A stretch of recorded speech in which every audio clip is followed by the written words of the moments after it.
नमस्कार। Research news में आज हमारे साथ भारतीय जनता पार्टी के वरिष्ठ नेता बालेन्द्र शुक्ला जी हैं। बालेन्द्र शुक्ला जी गुड़ में लगातार जनता से संपर्क में बने हुए हैं। इस भारतीय जनता पार्टी में इस बार गुड़ से दावेदार भी हो सकते हैं और सबसे बड़ी बात यह है कि उनकी पदयात्रा 15 तारीख से शुरू होने जा रही है। आइए इस संबंध में उनसे चर्चा करते हैं। सर, हमारे चैनल में आपका स्वागत है। इस बार के चुनाव की क्या तैयारियां हैं और आपकी पदयात्रा कब से शुरू हो रही है और कहां-कहां कैसी पदयात्रा रहेगी? चुनाव की तैयारियां तो भारतीय जनता पार्टी के बूथ स्तर पे कार्यकर्ता हमेशा चुनाव के लिए तैयार रहते हैं और मेरी पदयात्रा कोई राजनीतिक पदयात्रा नहीं है। हम अमृत महोत्सव स्वतंत्रता संग्राम सेनानियों को मनाने जा रहे हैं। हम हेमवती नंदन बहुगुणा स्मृति समिति के प्रदेश अध्यक्ष हैं और जो राजनीति का मूल्यांकन घट रहा है इस समय, नेता माने भगवान हुआ करते थे, अब नेता माने चोर हो गए हैं। जो जितना बड़ा माफिया है, जो जितना बड़ा डकैत है, जो जितना बड़ा अपराधी, वो जिले का, प्रदेश का, देश का सबसे बड़ा नेता होगा। तो मैं एक बताने के लिए चला आया हूँ कि देश की आज़ादी बड़े संकट की घड़ी मिली है। लोग फांसी के फंदे में चढ़े हैं, गोली खाए हैं, जेल में रहे हैं और नेता की परिभाषा क्या है, ये मैं हेमवती नंदन बहुगुणा जी के मार्गदर्शन में रह करके काम की नेतृत्व में, उनके संगठन में रह करके मैं लोगों को बताने के लिए निकल रहा हूँ, युवाओं को कि जागो। बिल्कुल सही। बहुत अच्छे उद्देश्य के साथ आपकी पदयात्रा का उद्देश्य है। ये पदयात्रा कब से शुरू हो रही है और कहाँ, ये क्या पूरे गुड़ क्षेत्र पे चलेगी? ये जनजाति गौरव दिवस के अवसर पर करिया झा हमारे गुड़ क्षेत्र का अंतिम छोर है, जहाँ लोग वहाँ जाते ही नहीं हैं। पूरे गोंड रहते हैं वहाँ बिरसा मुंडा की जयंती मना करके वहाँ से हम पदयात्रा की शुरुआत करेंगे और डोर टू डोर, घर घर मेरी पदयात्रा रहेगी। और 13 फरवरी को ये पदयात्रा गुड़वा ग्राउंड में पदयात्रा का समापन होगा, जिसमें फिर हमारे राष्ट्रीय उपाध्यक्ष, संसद प्रयागराज पूर्व मंत्री रीता बहुगुणा जोशी, पूर्व सांसद विजय बहुगुणा और तमाम देश और प्रदेश के नेता जिनको आमंत्रित किया गया, सब समापन में आएंगे। बिल्कुल सही आपने कहा। एक बार आप चुनाव लड़ चुके हैं विधायक का, इस बार भी आप चुनाव लड़ेंगे, स्पष्ट बताइए। नहीं, आप जानते हैं कि 2012 मैं गुड़ क्षेत्र में 15 साल से लगातार संघर्ष कर रहा हूं, बल्कि 16 साल हो गया। 2013 में मेरा कांग्रेस पार्टी से टिकट घोषित हो चुका था, सारे चैनलों में नाम चला था। 7 तारीख को 11 बजे रात तक और 12 बजे सुंदरलाल तिवारी का नाम आ गया गुड़ में। और कांग्रेस के लिए मैंने कितना संघर्ष किया था। डोर टू डोर, घर घर आंदोलन, बीजेपी के खिलाफ मैंने माहौल बनाया था, जिससे नागेंद्र सिंह जी को पराजय मिली थी गुड़ में। 2013 से लेकर 2018 तक मैंने संघर्ष किया, चाहे उमरी हत्याकांड ले लीजिए आप, जब दिन दहाड़े संजय पटेल, प्रदीप गौतम की हत्या हुई और आज ही को मैंने घेराव किया दफों हज़ार जनता लेकर के, अपराधियों को मैंने गिरफ्तार करवाया। संजय पटेल गुड़गांव की 15 महीने बाद हत्या की मैंने खुलासा कराया। सारे आंदोलन करते रह गए, लड़ते रह गए। चुनाव लड़ने का मेरी मंशा नहीं थी, मुझे चैलेंज दिया गया था। और 23 नवंबर को मैंने बहुत बड़ी सभा, संजय सिंह आम आदमी पार्टी के नेता जब गोविंदगढ़ में आए और पोलो मैदान में मैंने चुनावी बहुत बड़ी सभा की। उन्होंने ये कहा कि जो जीतने लायक कैंडिडेट हो, भारतीय जनता पार्टी को हराइए, जो जीतने लायक कैंडिडेट हो उसको वोटिंग करिए। मैं समझ नहीं पाया कि उनका षड्यंत्र क्या है। इसके बाद क्या हुआ कि जो हमारे आम आदमी पार्टी के गुड़ के प्रभारी थे, भैया लाल पटेल, अन्य जो भी लोग थे, और कांग्रेस के लोगों ने एक षड्यंत्र रचा कि चुनाव में बालेन्द्र शुक्ला ने समर्थन दे दिया 2 दिन पहले। इतना भ्रामक प्रचार हुआ, इतना भ्रामक प्रचार हो गया कि हमारे पूरे कार्यकर्ता विचलित हो गए। और लास्ट में ये स्थिति ये बनी कि जब समर्थन की मैसेज आया तो जो हमसे यादव समुदाय बड़ी तेज़ी से गुड़ में जुड़ा था, वो समाजवादी की तरफ भगा। पिछड़ा जो जुड़े थे तो बोले कि अब कांग्रेस को तो नहीं जिताना है, बालेन्द्र शुक्ला का टिकट काटे हैं। लोगों में एक क्षोभ था, बालेन्द्र भैया का टिकट कटा है, इसलिए अब कांग्रेस को तो नहीं जीतने देंगे। तो पिछड़ा वर्ग, अन्य दल के लोग बीजेपी की तरफ भागे। माननीय शिवराज सिंह जी का असर तो पूरे प्रदेश में है, माननीय प्रधानमंत्री जी का असर पूरे देश में है।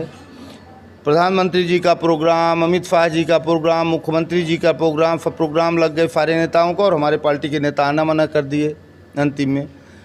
इसके कारण मेरा 5वां स्थान रहा गुड़ में और कांग्रेस तीसरे स्थान पे गई, जिसके कारण मैं चुनाव लड़ा, वो तीसरे स्थान में कैंडिडेट गया और भारतीय जनता पार्टी यहाँ चुनाव जीती। मेरे सारे साथी फिर अंतिम में भारतीय जनता पार्टी को सपोर्ट किए गुड़ में।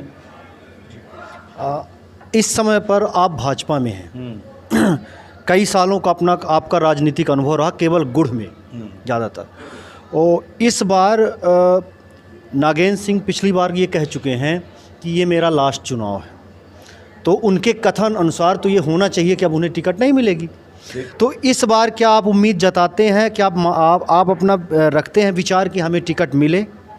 देखिए क्या है, माननीय नागेंद्र सिंह जी विधायक जी बाँह पकड़ के अमित शाह के समक्ष मुझे सौंपे हैं पोलो मैदान में, जहाँ से मैंने राजनीति की शुरुआत की थी वहीं पे उन्होंने बाँह पकड़ के अमित शाह को 50,000 जनता के बीच में हमारे क्षेत्र में सौंपे हैं। मेरा उनसे कमिटमेंट है कि नागेंद्र सिंह जी चुनाव लड़ेंगे, उनके ख़ानदान के बब्बी चुनाव लड़ेंगे, रुब्बी चुनाव लड़ेंगे, या न बब्बी की पत्नी भाभी चुनाव लड़ती हैं, तो मैं पूरी ताकत से, ईमानदारी से, मैंने बजरंग बली की कसम खाई है, मैं उनके साथ रहूँगा। और अगली बार अगर 10,000 वोट से चुनाव जीते हैं तो इस बार 25 से 30,000 वोट से चुनाव जीतेंगे। मैं आपको वादा दिलाता हूं। अगर उनके ख़ानदान का व्यक्ति चुनाव नहीं लड़ता है तो अब पार्टी जो निर्णय करेगी वो मैं पार्टी के निर्णय पे काम करूंगा। बिल्कुल सही कहा कि मतलब आप नागेंद्र सिंह जी के सहयोग से ही काम कर रहे हैं, उनका मतलब पार्टी में कोई बिखराव की स्थिति नहीं है ना? आपकी इस पदयात्रा का मुख्य उद्देश्य क्या है? हमारा पदयात्रा का मुख्य उद्देश्य ये है कि जो पहला उद्देश्य तो ये है स्वतंत्रता संग्राम सेनानियों का अमृत महोत्सव मनाने का। दूसरा ये है जो माननीय प्रधानमंत्री जी, माननीय मुख्यमंत्री जी जो योजना लागू किए हैं वो गरीबों तक पहुंच रही कि नहीं पहुंच रही है, घर घर। जैसे पट्टा, एक पिताजी को पट्टा मिल गया है लेकिन बच्चे के पास ज़मीन नहीं है, मुख्यमंत्री जी की है कि हम गरीबा का ज़मीन दे, तो तहसीलदार पटवारी उसको ज़मीन दे रहे हैं कि नहीं दे रहे हैं। आवास योजना मिल रहा है कि नहीं मिल रहा है। आवास योजना में सेक्रेटरी, पंचायत सेक्रेटरी को घगलेबाजी करके उस पैसा तो नहीं खा रहे हैं। राशन मिल रहा है कि नहीं मिल रहा है, पेंशन मिल रही कि नहीं मिल रही है। जो भी योजना है, योजना का लाभ घर घर पार्टी का जो निर्देश है वो पहुंचा रहे हैं कि नहीं पहुंचा रहे हैं अधिकारी। अगर नहीं पहुंचवा रहे हैं तो उनको मैं पहुंचवाने का प्रयास करूँगा। और स्वतंत्रता संग्राम सेनानियों का अमृत महोत्सव तो है ही है। अंतिम क्वेश्चन है, इस बार वहाँ ये देखा जा रहा है कि एक ब्राह्मण चेहरा गुड़ में, लगभग 2-3 चेहरे नज़र में आते हैं लोगों के, तो उसमें आप भी हैं ब्राह्मण चेहरे के रूप में। तो क्या आपको ब्राह्मणों के अलावा हर वर्ग का सपोर्ट मिल रहा है वहाँ? अब आप तो देख लीजिए, हमारे पास सबसे अधिक ये मुस्लिम खड़े हैं, शफीक खान जी, नीमू खान खड़े हैं, ये किराहा के गोड़ हैं, पटेल भी हमारे साथ में हैं, और सर्वाधिक हर कौम के लोग। मेरे ऊपर तो जाति का मोहरा ही नहीं है और मैं हमेशा एक जात की राजनीति तो किया नहीं। अब ये पार्टी निर्णय लेगी कौन नेता है, और आप लोग सर्वे करिए कि मुझसे अधिक संघर्ष करने वाला रीवा ज़िले में कौन ऐसा व्यक्ति है।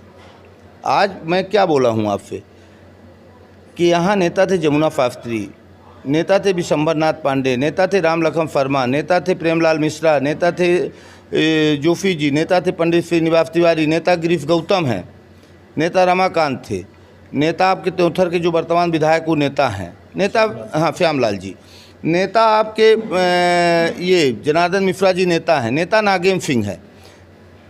बाकी तो आप बताइए कि जो जितना बड़ा पैसा है वो उतना बड़ा ठेकेदार है। आप दारू का धंधा करिए, बालू का धंधा करिए और चुनाव में चले जाइए, चुनाव जीत लीजिए।